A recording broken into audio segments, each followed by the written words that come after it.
ಎಸೆಕಿಯಲ್ಗೆ ದೇವರು ಹೇಳ್ತಾರೆ, God tells to Ezekiel, ಈ ಮೂಳೆಗಳಿಗೆ ಜೀವ ಬರ್ತೈತಾ? do you think there will be a life in this ಈ bones? ಮೂಳೆಗಳಿಗೆ ಜೀವ ಬರ್ತೈತಾ? Do you think there will be life in this bones? ಅವನು ಹೇಳ್ತಾನೆ, ಗೊತ್ತಿಲ್ಲ ಸ್ವಾಮಿ. He says, Lord, I don't know.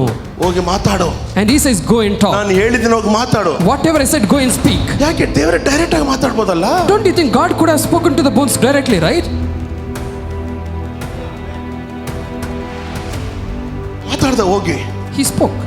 ಎಲುಬುಗಳಲ್ಲಿ ಮಾಂಸ ಬಂತು, and there was a flesh, ಜೀವ ಬಂತು, and there was a life on ಎದ್ದು the bones. ನಿಂತ್ಕೊಳ್ತು. They stood up. ಇವತ್ತು ನೀವು ಮೂಳೆಗಳಾಗಿ ಇಲ್ಲಿ ಬಂದಿದ್ದೀರಾ. You might be dry bones here. ನಿಮ್ಮ ಮೇಲೆ ಪ್ರವಾದನೆ ಮಾಡ್ತಾ ಇದ್ದೇನೆ. Then I'm prophesying over you. ಇದನ್ನ ರಿಸೀವ್ ಮಾಡ್ಕೊಂಡು ಗರ್ಭ ಧರಿಸೋದಾದ್ರೆ ನೀವು ಈಗಿರುವುದಕ್ಕಿಂತ 1000 ಪಟ್ಟು ಹೆಚ್ಚಾಗಿ ಆಶೀರ್ವದಿಸಲ್ಪಡ್ತೀರಾ.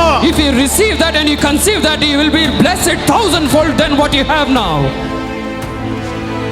ನೀವು ಸಾಧಾರಣವಾದವರಲ್ಲ. You're not an ordinary people.